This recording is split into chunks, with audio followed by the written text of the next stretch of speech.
Doctor Juan, muchas gracias, muy buenas tardes para todos. Muchas gracias por la invitación a participar a este conversatorio. Soy Ricardo González, soy acá en Colombia, soy ingeniero biomédico, trabajo como experto en la parte de atención prehospitalaria, soy docente de varias universidades y me desempeño como instructor en la Defensa Civil Colombiana. Tuve experiencia de 14 años en el manejo de atención prehospitalaria en el Servicio Médico de Emergencias de Bogotá. Muchas gracias por la invitación y la idea es tener un tiempo para compartir conocimientos y experiencias de forma un poco más técnica, enfocada a la atención del paciente pediátrico. Muchas gracias. Gracias, Ricardo. Jonathan. Hola, hola, ¿me escuchan todos? Escuchamos fuerte y claro. Perfecto, muy buenas tardes, Juan y espectadores. Mi nombre es Jonathan Sánchez, tecnólogo en atención prehospitalaria en formación y técnico auxiliar en enfermería de mi país natal, Colombia. He participado en varios procesos de formación en atención al trauma con fuerzas militares, policía, personal civil y rescatistas, entre otros. Mi experiencia suma 7 años entre transporte asistencial básico, medicalizado y transporte aeromédico, y ponente en diferentes disciplinas, para lo que les pueda colaborar con mucho gusto. Gracias, Jonathan. Vamos a dar por última vez las reglas del foro. Primero, vamos a mantener el micrófono desactivado y lo segundo, vamos a mantener el video desactivado para poder optimizar el uso de la red. En unos minutos vamos a cerrar, vamos a bloquear la sala para que nadie más ingrese y aquellos que salgan ya no van a poder ingresar. Eso es una regla que se ha venido haciendo siempre. Y bueno, sin más preámbulos, Jonathan, ya puedes iniciar. Muchas gracias. Yo desactivo mi video y les pido por favor todas las dudas o preguntas que tengan lo pueden ir formulando a través de la bandeja de chat y con eso nosotros vamos a poder utilizarlo para la ronda final de la resolución de preguntas. Gracias a todos por su participación. Jonathan, te escuchamos. Listo, de nuevo muy buenas tardes para todos. Les recuerdo, pues mi nombre es Jonathan Sánchez. Vamos a dar inicio a la actividad del día de hoy, una ponencia muy resumida de cuidado bebé a bordo. No es más que una ponencia que hemos construido con mucho cariño para todos los proveedores de atención prehospitalaria a nivel latinoamericano. Cuidado a bordo, básicamente lo que es una intervención al paciente víctima de trauma en una edad que se nos torna muchas veces difícil atender a todos los prehospitalarios, llámense paramédicos, enfermeros o quienes hagan las veces de paramédicos en cada uno de sus países. Para dar inicio a esta presentación, nos hemos planteado unos objetivos, la cual dice que al finalizar de esta sesión los espectadores analizarán la intervención del paciente pediátrico víctima de un evento traumático. Estarán orientados a brindar una oportuna respuesta a un paciente pediátrico víctima de algún traumatismo y establecerán prioridades en la atención de este tipo de pacientes.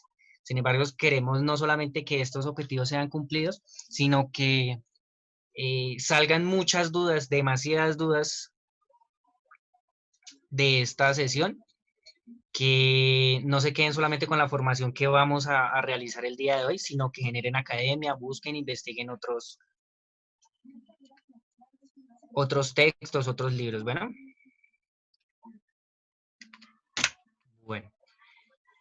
Entonces nosotros lo que hacemos es la atención prehospitalaria en pacientes pediátricos víctimas de trauma. Seguramente cada uno de ustedes en sus servicios de urgencia o en las ambulancias donde trabajan, quizá como socorristas, rescatistas, paramédicos, médicos, enfermeros, se han encontrado muchas veces con los pacientes víctimas de trauma en una edad que es muy pequeña y que seguramente se comportan de manera diferente.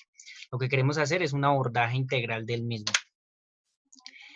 Nuestro alma mater o lo que nos identifica a nosotros como prehospitalarios siempre va a ser esta estrella de la vida.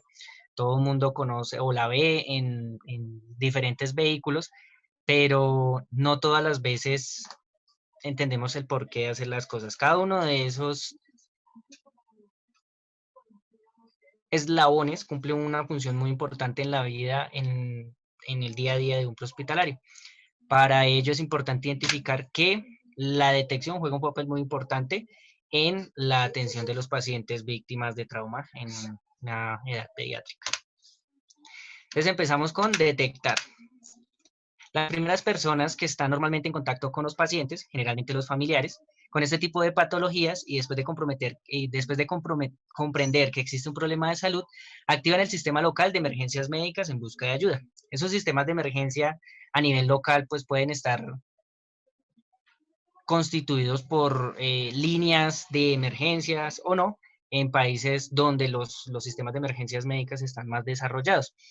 Acá en Colombia, desde donde les hablo, funciona la línea 123, sé que en Ecuador funciona la línea EQ 911 y en diferentes países pues funciona una línea asignada para determinar estas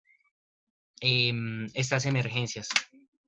Entonces esa fue la fase inicial, no quiere decir que solamente la información que está ahí, sino la que pretendemos mostrar el día de hoy. El segundo eslabón nos habla de una fase de informar. En esta fase, después de recibir la llamada, un grupo de operadores de líneas de emergencias reconocerá el motivo de consulta, edad y género, signos y síntomas que comprometen la vida, otros signos y síntomas y antecedentes médicos relevantes, la dirección del incidente o atención.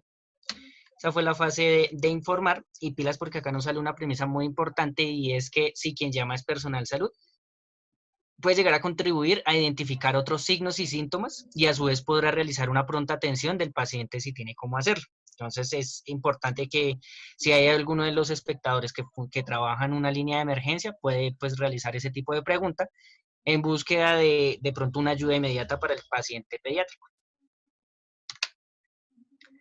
Al informar, lo que el operador pretende hacer es realizar un triage telefónico permitiendo priorizar la atención, determinar el tipo de ayuda que enviará, un vehículo de respuesta rápida, una ambulancia básica, avanzada, intermedia, el nombre que tenga pues cada tipo de vehículo de emergencia en cada uno de sus países. A su vez podrá indicar a la tripulación la edad del paciente y pues la demás información requerida para la fase de despacho. Listo, vamos con el eslabón de responder. Acá juega un papel muy importante, pues ya iniciamos, somos nosotros los prehospitalarios, a ver cuál fue el requerimiento, a qué nos despacharon, seguramente estábamos en entregando un paciente y ya nos sonó el radio, nos sonó el WhatsApp, por donde nos hayan hecho el respectivo despacho. En la fase de alistamiento, siempre hay que determinar el estado en que se encuentran los insumos médicos a utilizar, como el tamaño, según sea el paciente, las fechas de vencimiento, deterioro de los mismos, equipos biomédicos según el tipo de unidad, vehículo de respuesta rápida, básica o avanzada. ¿A qué hacemos referencia en esta fase de responder antes de tocar al paciente, antes de iniciar el desplazamiento? Cada uno de los insumos listos, cada uno de esos insumos pues deben estar en un stock completo, deben estar completos los insumos, los parches seguramente del DEA o del desfibrilador con el tamaño adecuado, los medicamentos adecuados, si hay que hacer reposiciones pues que se supone que ya deben estar hechas y demás.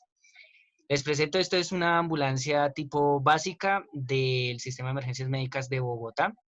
Aquí una ambulancia básica tiene un succionador de secreciones, elementos de protección personal, por aquí tenemos unas balas de oxígeno, en la fase de arriba tenemos todos los insumos, acá tenemos un monitor de signos vitales, tenemos un desfibrilador externo automático, un maletín de trauma, nuestra camilla obviamente para los pacientes y accesorios que podemos utilizar en el caso pues de requerirlos.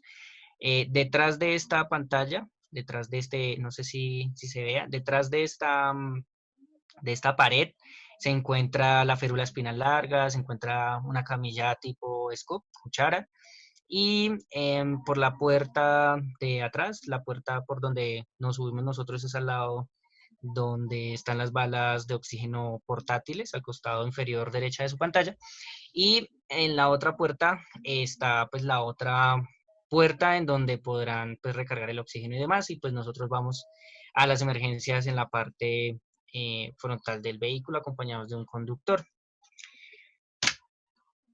En esta fase de responder nos tenemos que hacer muchas preguntas. Esas preguntas pueden ir cambiando, se pueden ir resolviendo, seguramente quedarán ahí, pero lo más importante que debemos contemplar es que si es un paciente pediátrico al que vamos a atender, no se nos debe pasar por alto pues en la fase de alistamiento inicial. Hay una premisa muy importante, seguramente los que son bomberos tendrán esa premisa o de pronto la discutirán y demás, pero pues la idea es llegar a un común acuerdo. Dice que si se inicia el desplazamiento en una ambulancia, se debe evitar el uso del casco. No quiero decir que no vayan a atender los pacientes con casco, que es que Jonathan nos dijo que no, que a los incidentes se llega sin casco. No, lo que quiero decir es que mientras la ambulancia va en desplazamiento, no utilicen el casco, por favor. Tan pronto se bajen de la ambulancia, se colocan el casco tal cual para atender su emergencia. En caso, si hay de pronto un accidente de tránsito en donde se puede haber involucrada la ambulancia, esto puede generar más lesiones porque pues hay más masa a la que van a estar sometida la cabeza y por ende puede realizar algún tipo de movimiento mucho más brusco y eso generar muchas lesiones en el cuerpo que ustedes seguramente ya conocen. Usar el cinturón de seguridad, evitar el exceso de velocidad, luces de identificación, sonidos de ser necesario y la premisa del prehospitalario y de todos los cursos en donde ustedes seguramente han asistido siempre les van a hablar del aseguramiento de la escena permanentemente. Eso nunca se nos debe olvidar. Acá les boto un dato y lo indicado es que cuando lleguemos a una escena donde sabemos que vamos a ver niños, lo mejor es que el niño no vea las luces y no escuche los sonidos en la escena porque puede llegar a estresarlo.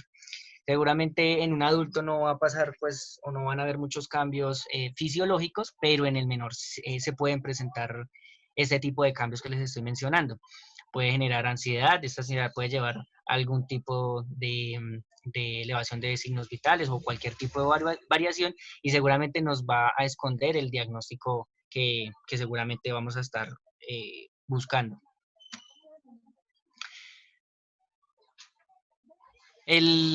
Como estamos hablando del aseguramiento de la escena permanentemente, no solamente es que la escena sea segura, sino que yo haga parte de esa escena segura.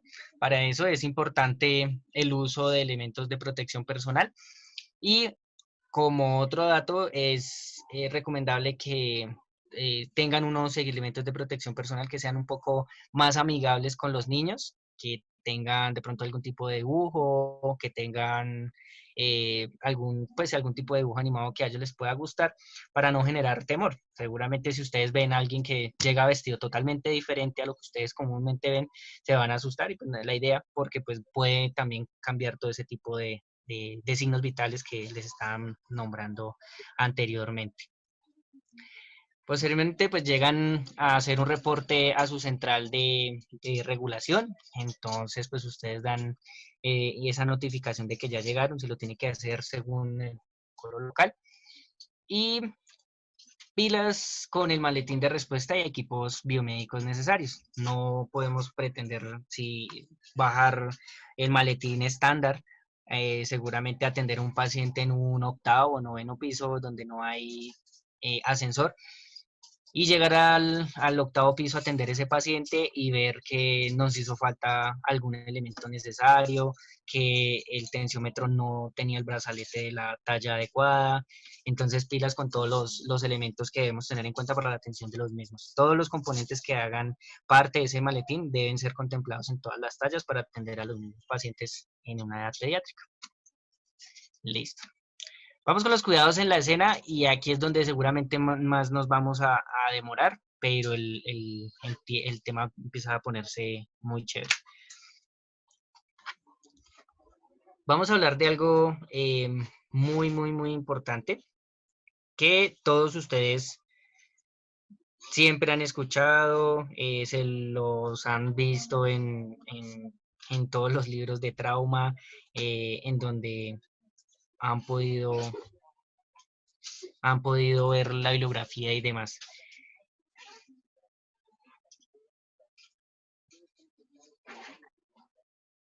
¿Se está escuchando, Juan?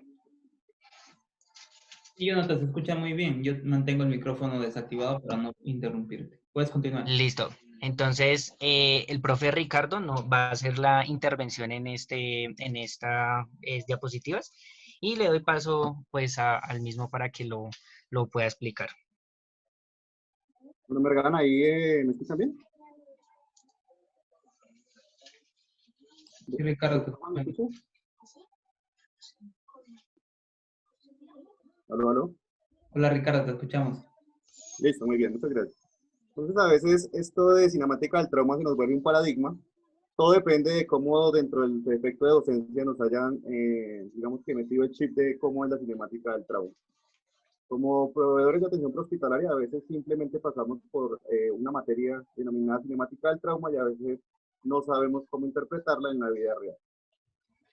Dentro del fenómeno teórico de lo que es cinemática del trauma, la teoría nos dice que cuando el proveedor de atención prehospitalaria es capaz de descifrar y es capaz de tomar información un poco abstracta de lo que nos dimensiona una escena de trauma, muy probablemente hasta el 60 y el 70% de los diagnósticos previos que tengamos dentro del escenario pueden ser resueltos simplemente observando, teniendo una gran perspicacia en el momento de observar la escena. Es muy importante tener en cuenta, básico dentro del efecto teórico, muy importante tener en cuenta específicamente los aspectos físicos. Conozco algunos docentes que involucran la física del movimiento tan excelente que hace que uno logre convertir unas unidades de medida en un estándar específico. Y entonces aparece una ecuación que muy probablemente por allá en la universidad nos dijeron, y algo que aparece como un medio de la masa por la velocidad al cuadrado. Es un medio de la masa por la velocidad al cuadrado, a veces no la entendemos. Pero cuando tenemos los cuerpos en movimiento y somos capaces de evidenciar cómo es un cuerpo como cuando se va moviendo en el marco de los microsegundos, podemos observar como lo que aparece aquí en la fotografía y son los movimientos corporales.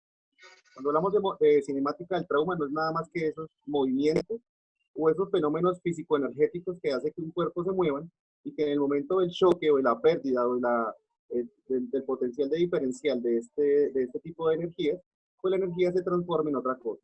Acordémonos que la energía no se crea ni se destruye, tan solo se transforma. Y en los pacientes víctimas de trauma, ¿en qué se van a transformar? Se van a transformar en las lesiones. Muchas lesiones pueden llegar a ser evidentemente observables y fácilmente diagnosticables simplemente con una inspección muy detallada que hace el prehospitalario, pero habrán otras lesiones que no lo son, específicamente lesiones cavitadas o lesiones cavitatorias.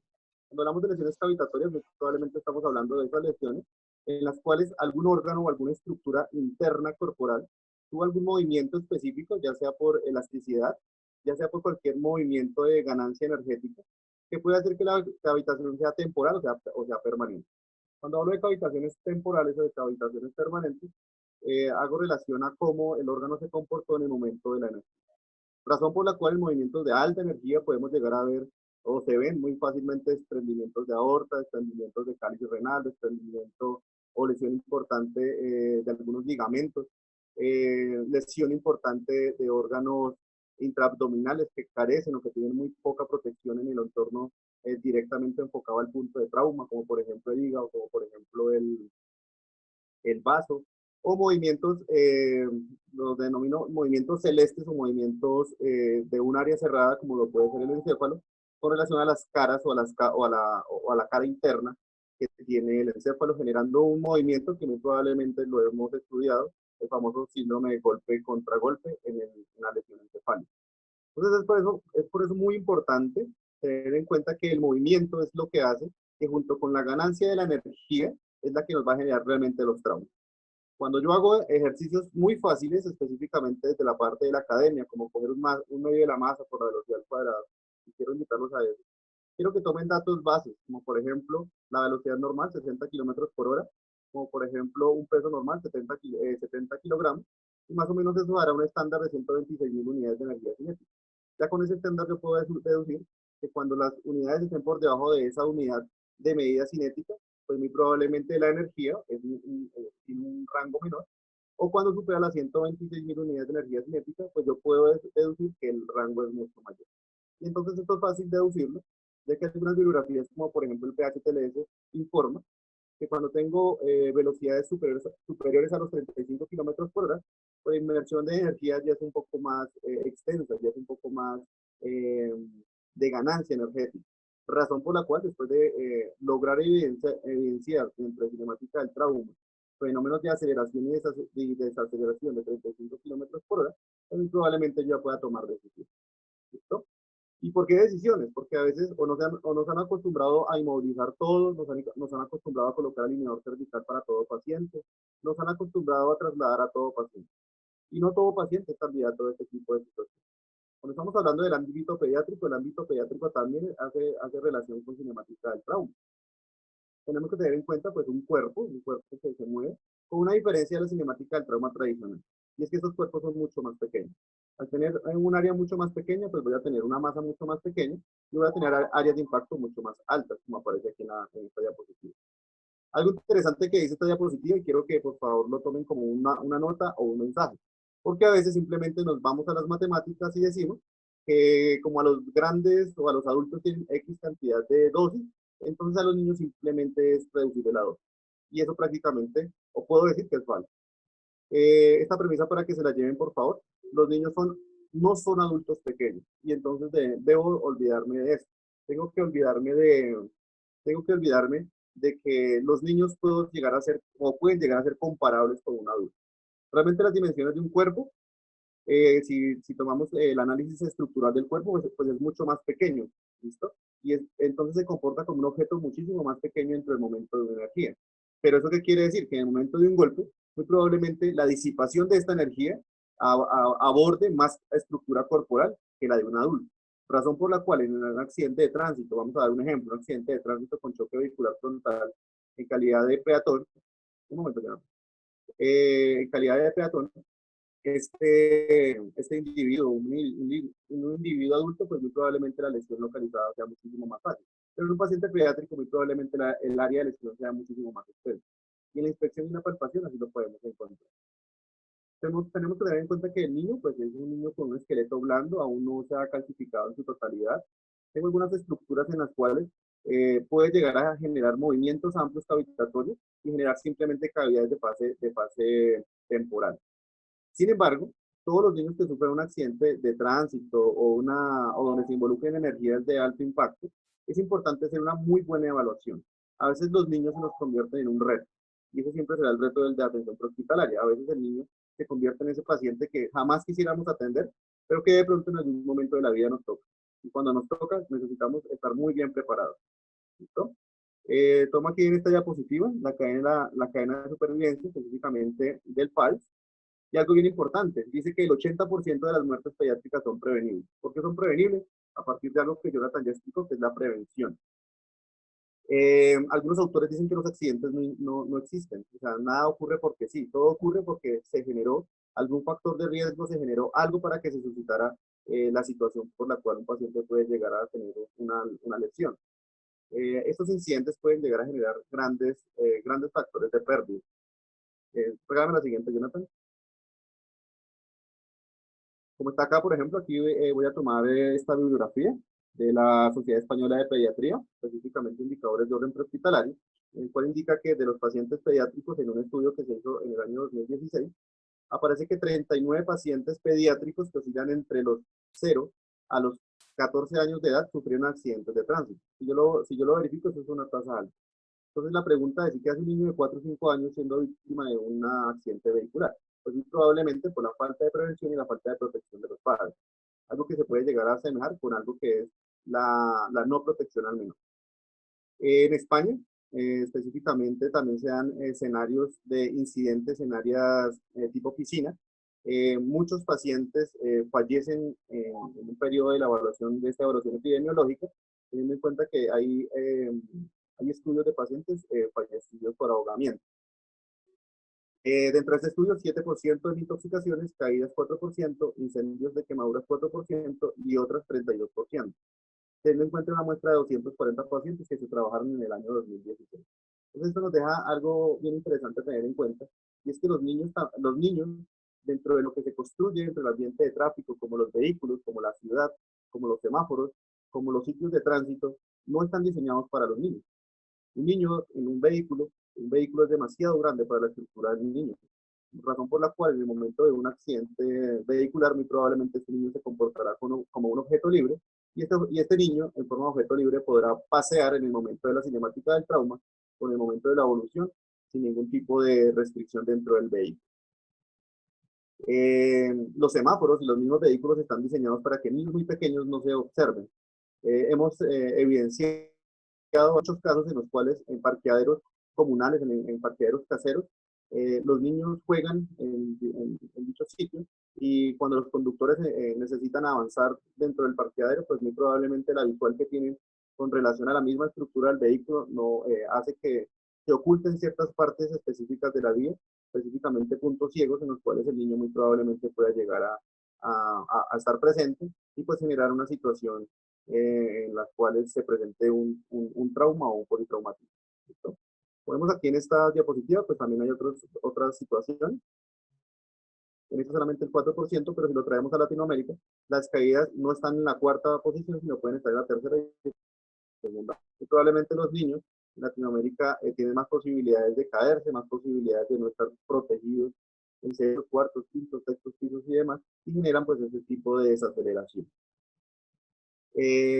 Un dato importante, los niños que se queman, específicamente pues acá en Colombia hay una estadística muy fuerte de niños que se queman, inicialmente por juegos pirotécnicos o por pólvora, y lo siguiente por incidentes caseros como por ejemplo las aguas hirvientes, en el cual el niño no tiene ningún tipo de restricción dentro de la cocina, y el niño va y toma el recipiente y los elementos que se están preparando en la cocina caen sobre la humanidad del niño. Y pues esos elementos pueden ser aceites de cocina o pueden ser líquidos hirvientes. Esto va a generar pues también una condición importante dentro del trauma. Y otras más condiciones, como por ejemplo la violencia intrafamiliar, como por ejemplo las lesiones al menor enfocadas específicamente a la U. Entonces aquí hay unos aportes que se han tomado de algunos textos de medicina legal, en los cuales hay niños que presentan este tipo de estigmas. El problema de encontrar niños con abuso infantil es que cuando tú vas a hacer la anamnesis o vas a hacer el interrogatorio, específicamente el niño no te va a arrojar ningún dato, porque el niño está inmerso dentro de un mundo en el cual su único conglomerado es su familia. Entonces, muy probablemente arrojar datos en los cuales involucre negativamente a la familia, pues no es algo muy particular que hagan los niños, específicamente por el fenómeno del miedo.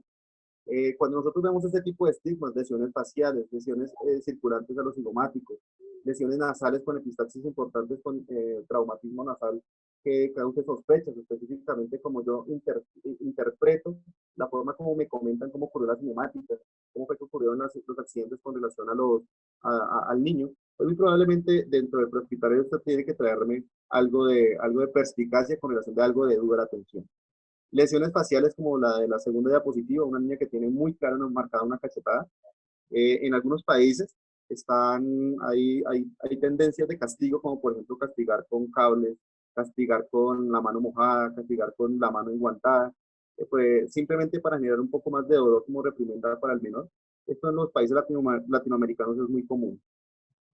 Entonces, este tipo de evaluación tiene que quedar detallado, tiene que quedar detallado dentro de su historia clínica, porque muy probablemente aquí puede llegar a estar el estándar en el cual se inicie un proceso para abuso infantil o simplemente se quede como una lesión y ya.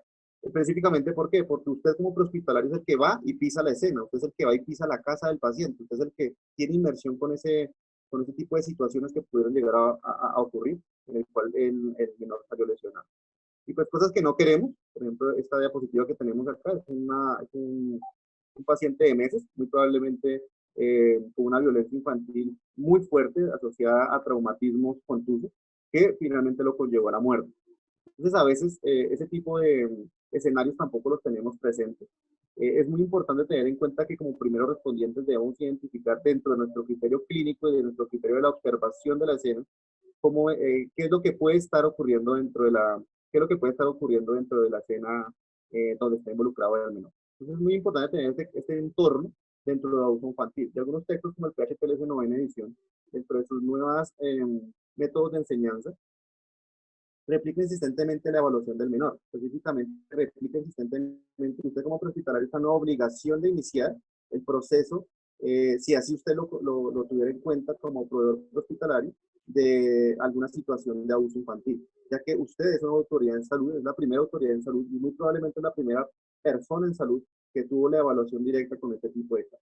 Entonces es muy importante lograr estudiar, lograr identificar que existen algunos patrones lesivos importantes que yo puedo llegar a encontrar en la humanidad de los niños, como por ejemplo lesiones en la espalda, lesiones a nivel de los glúteos que generan estigmas extraños, como estigmas tipo latigazos y demás, o algunos tipos de lesiones osteomusculares que no son muy raros, perdón, que no son muy relacionados con la cinemática de acuerdo a como nos cuentan en la escena.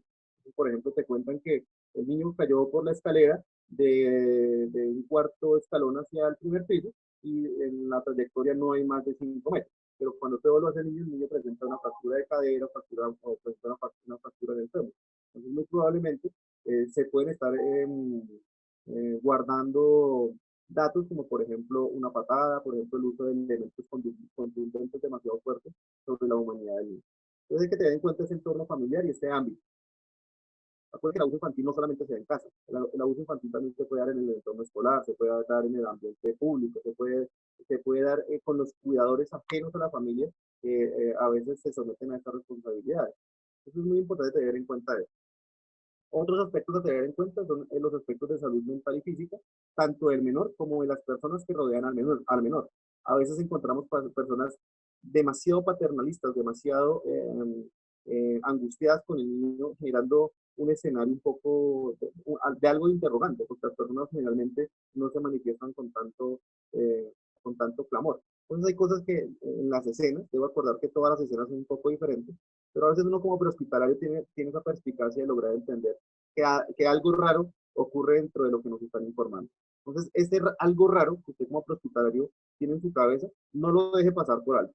Si usted observa algo raro, identifíquelo dentro de su ficha de evaluación, identifíquelo dentro de su historia clínica o dentro de su ficha de evaluación de pacientes, y si es necesario, repórtelo o a la autoridad pública o al médico competente el cual usted entrega al paciente. ¿Quién es él? El que por el sistema sanitario, por ejemplo aquí en Colombia, debe iniciar la ficha de abuso infantil para ser reportado hacia las diferentes entidades que tienen que ver con la responsabilidad de menor. Acá en Colombia hay una institución que se llama el Instituto Colombiano de Bienestar Familiar, y ellos son los que inician ese tipo de seguimiento junto con los equipos técnicos de investigación que tiene nuestro país. Entonces es muy importante que como hospitalarios observemos muy bien la escena, identifiquemos si pueden llegar a haber abusos, pero si puede llegar a haber rastros o algún tipo de situación dentro de la escena que me identifique a mi abuso infantil. Dame la siguiente, que no está muy importante.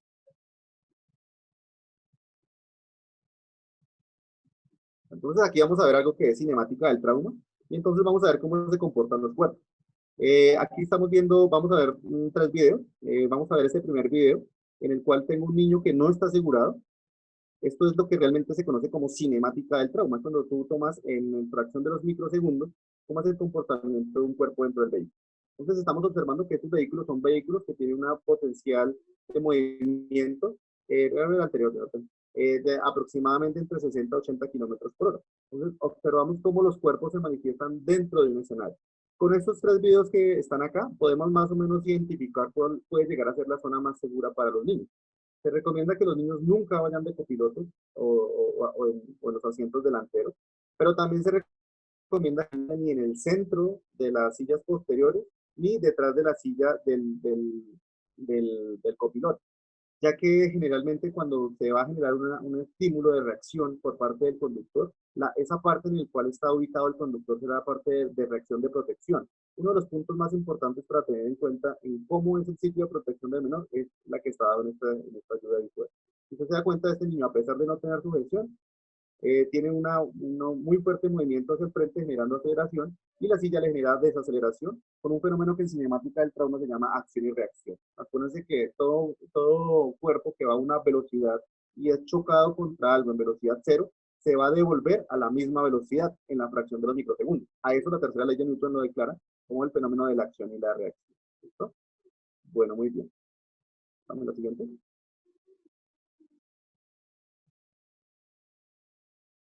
Listo. Punto totalmente inseguro para los menores, el punto central, y a veces digamos que tenemos la particularidad de llevar los niños en la parte del centro, pues para que las personas que tienen un poco más de volumen en su cuerpo ocupen las partes laterales y pues así de esta forma todo el mundo vaya más cómodo. Sin embargo, ¿qué ocurre cuando una persona va ubicada en el centro, no tiene sistema de sujeción? Este sistema, al no tener sistema de sujeción, esta persona se comporta como un elemento libre y este elemento libre muy probablemente hace que en la aceleración, con el componente de la energía, el paciente vaya hacia el frente. Pero ¿qué ocurre si este vehículo tiene otro tipo de conformación? Este vehículo que estamos viendo acá muy probablemente es un vehículo tipo camioneta, en la cual el millaré o el tablero es un poco más alto. Pero ¿qué ocurriría si este paciente está ubicado dentro de un vehículo tipo sedán, en el cual el tablero es mucho más bajo? Pues muy probablemente este niño salga expedido a partir del vidrio panorámico y sufra una expulsión rotunda del vehículo terminando en la escena externa. Pues esto va a generar muy probablemente dentro de la evaluación que ya conocemos múltiples patrones de SIBO, que es a lo que el hospitalario tiene alto trabajo que hacer en este momento. Entonces creo que el punto central no es un punto adecuado para llevar a los niños. Dígame lo siguiente. Bueno, ahora estamos teniendo este bebé. Este bebé tiene una característica y es que su progenitor o alguna persona a cargo del niño lo lleva en el centro, la persona está sujeta. Obviamente el niño está suelto. Entonces fíjense cómo el niño en este fenómeno hubo una colisión frontal, haciendo que la persona que está de copiloto, que no tenía cinturón de seguridad, moviera su cabeza hacia el lado izquierdo y el bebé choca contra la cabeza de esa persona, haciendo que el niño haga una acción y reacción. Como el niño hace aceleración frontal, hace un choque con la cabeza del ocupante vehicular de la parte frontal y posteriormente el niño se devuelve a la misma velocidad, pero en sentido negativo de la dirección inicial. Muy probablemente este niño, teniendo en cuenta la velocidad, muy probablemente puede salir hasta expulsado por la parte posterior.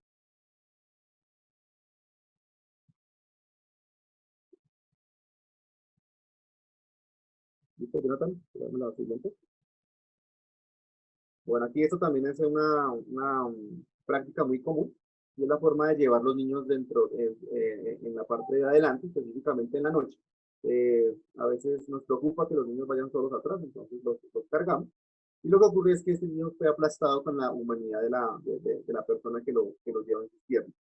Entonces, este tampoco es un sistema adecuado para transportar un menor. Algo que quiero, ya que estamos en el mundo prehospitalario, porque lo he visto mucho, quiero que se imagine esta persona ya no con el niño, sino con sus piernas colocadas en el millaré, que he visto muchos los tripulantes de ambulancia y los personal paramédico y el personal tecnólogo en atención hospitalaria con sus pies colocados en la parte del millaré. Entonces, en el momento de una desaceleración frontal rápida, imagínense cómo su cuerpo, específicamente la estructura anatómica femoral, tendría que tener una máxima compresión con relación a la pelvis y muy probablemente este tipo de lesiones son mortales. Acá en Bogotá, una vez vimos un caso de una compañera de una ambulancia que sufrió una desaceleración frontal la compañera falleció a causa de un trauma pélvico severo porque llevaba las piernas con los pies colocados en el millaré. Entonces, por favor, personal hospitalario, no viajar en condiciones no anatómicas, no viajar en condiciones no diseñadas dentro de un vehículo de emergencia. Y pues en la vida civil, en la vida particular, menos. Listo, muy bien. Siguiente. Bueno, este es el estudio clásico, esta es la forma como yo enseño. Para conocer la cinemática del trauma me gusta enseñar en líneas que el hospitalario tiene que aprender, ya que de esta forma el vocabulario que debe utilizar de la absorción de los datos que tomó en la escena debe ser reflejado en el momento de la entrega del paciente. Entonces aquí vamos a tener 3 efectos que se estudian en cinemática del trauma. Esto va para una clase de 4 o 5 horas, cuando el tema es bien sabroso de trabajar, cuando se pueden hacer prácticas. Los 3 tipos de forma como se debe enseñar cinemática del trauma está asociado con la desaceleración, la penetración por proyectil y los mecanismos por explosión. Cuando hablamos de desaceleración, vamos a encontrar 3 tipos de efectos de desaceleración. La desaceleración frontal rápida, que por lo general se dan en choques por vehículos. En la clase de cinemática del trauma nos enseñaron que en esta desaceleración hay 3 tipos de choque por separado, que es el choque del vehículo contra un objeto, el choque del cuerpo contra la máquina y el choque de los órganos internos contra el cuerpo del mismo paciente. Y asociado a esto, pues aquí van a ver otros datos importantes, como por ejemplo los tipos de choque que sufre la máquina como tal. Entonces los choques frontales, los choques laterales, los choques posteriores, los choques rotacionales y los choques en volcamiento. Y otros choques en vehículos especiales, como lo son como son los jet ski, las motos deportivas, como lo es, por ejemplo, algunos tipos de motocicletas, como son las motocicletas de nieve, como son los tractores. Entonces, ese tipo de cosas también se deben de entrar. Cosa que lea bibliografía en la cual esté implícita esto. Cuando hablamos de esa aceleración vertical rápida, es la aceleración en caídas. Aquí hay una situación muy importante y es que los datos que uno debe proporcionar en ese tipo de aceleración vertical son tres. La distancia de caída en metros, no en pisos. No, pero es que se cayó de un segundo piso. Sí, porque es el segundo piso de una bodega, en el cual el primer piso tiene 6 metros. Entonces, la forma de entregar a ese paciente es, digamos que con un vocablo específicamente dando la altura en metros. El otro punto a tener en cuenta es el área anatómica impactada, es decir, qué parte de su cuerpo fue la primera instancia que recibió el golpe en el piso. Y la tercera, pues será el área anatómica, la superficie de impacto. Es diferente golpearse sobre un césped a golpearse sobre el asfalto, por ejemplo. Entonces, esos son datos que el médico de urgencias son importantes que lo tenga en cuenta. Otra cosa importante para tener en cuenta es que dentro de la desaceleración vertical rápido, la ecuación de un medio de la masa por la velocidad al cuadrado ya no aplica, dado que el vector de desaceleración vertical rápido, perdón, la redundancia es vertical. Lo que implica es el efecto de gravedad con relación al fluido.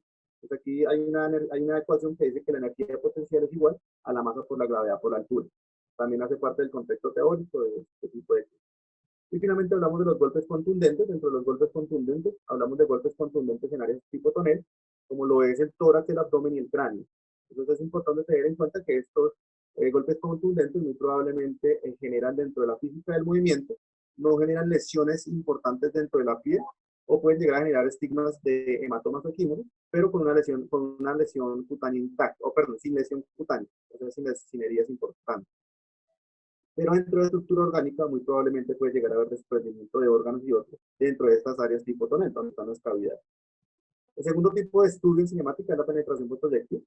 Entonces hablamos de armas y objetos cortopunzantes y las armas producidas por armas de fuego. Los niños también son víctimas de este tipo de elementos. Lastimosamente en la vida prehospitalaria vi niños de meses víctimas de armas cortopunzantes, vi niños de meses víctimas por armas de fuego. Vi niños que por el descuido de los papás tomaban las armas de fuego y se propinaban impactos o propinaban impactos por arma de fuego a sus familiares. Entonces, estos elementos no son elementos para dejar a la mano. A veces la confianza o a veces la falta de protección al menor hace que se ocurran estos incidentes. Y finalmente, pues la explosión. Entonces, la explosión PHTLS, después de la octava y novena edición, propone que vamos a hablar de 5 tipos de lesión que ocurren en una explosión: la lesión primaria o generada por efecto de onda primaria, la lesión secundaria generada por artefactos involucrados dentro de la misma onda primaria, como son la metralla u otros objetos que están involucrados dentro de la escena. La lesión terciaria, que es la lesión en la cual ocurre cuando la onda primaria pierde capacidad energética o el cuerpo es estrellado contra otra superficie, como el piso o un vehículo o una pared. Y aparecen otros dos tipos de lesión que son muy importantes tenerlas en cuenta. La lesión cuaternaria, que es esa lesión generada por los vapores y los gases calientes, y específicamente por la intoxicación del aire, que se genera como un ambiente tóxico térmico. Aparecen algunos tipos de quemaduras de vía aérea y demás. Y la lesión quinaria hace relación a cuando explosivo fue contaminado con algún tipo de aditamento que genera aún más contaminación en la humanidad corporal. Por ejemplo, cuando una carga explosiva hace efecto en una caja séptica, o cuando al material explosivo le añaden material fecal o le añaden elementos radioactivos, cuando le añaden elementos metálicos oxidados y demás. Entonces, esta es la forma de estudiar. Quiero invitarlos que en sus clases o en la forma como ustedes evalúan, identifiquen muy bien la cinemática del trauma. El concepto personal como instructor, me parece que cinemática del trauma es de las materias más importantes que el prehospitalario debe conocer. Cuando uno se sabe desempeñar dentro de la escena, sabe tomar datos importantes dentro de la escena sin dañar el probatorio que genera una escena, estamos en una ganancia altísima. Lo siguiente. Listo, creo que ahí voy yo ya. No me acuerdo, sí, sí, pero no lo vi. Sí. Muchas Listo, gracias. profe, muchas gracias. Entonces ya hago la intervención nuevamente para hablar de un tema bastante importante y es el triángulo de la evaluación pediátrica. Seguramente lo hemos escuchado, los que no lo han escuchado les presento al triángulo de evaluación pediátrica, un triángulo obviamente que consta de tres fases de evaluación bastante importantes, en donde uno de sus lados va a ser la apariencia, el que le sigue es el trabajo respiratorio y la circulación cutánea. En otras palabras, viene a ser un A, B y un C. La A de apariencia va a ser derivado de cómo esté ese paciente con la vía aérea. Trabajo respiratorio es lo mismo que conocemos como la buena ventilación o cómo esté ventilando ese paciente. Y la circulación cutánea hace referencia a cómo encontramos el sistema circulatorio de este paciente y qué signos y síntomas está presentando él mismo para así darle un pronto tratamiento. Entonces, cuando ya estamos en la escena, vamos a hablar del protocolo X, A, B, C, D, E en este caso. El control de hemorragias es bastante discutido. Hace 8 días estuvimos con una ponencia con el profesor Ricardo, el profesor Giovanni Galindo y otros instructores de bastante recorrido y hablábamos netamente del control de hemorragias en el paciente adulto. Sin embargo, quedaron preguntas en donde hacían referencias al tema del paciente, de qué hacíamos con el control de hemorragias en el paciente pediátrico. Pues bien, la evidencia ha demostrado que no todos los pacientes pediátricos generan hemorragias exsanguinantes. Sin embargo, los que sí sufren de este tipo de lesiones mueren en cuestión de minutos. Si un paciente pediátrico, o sea, veamos el diámetro de un paciente, digamos, de 4 años, pues no va a ser igual al de un paciente adulto.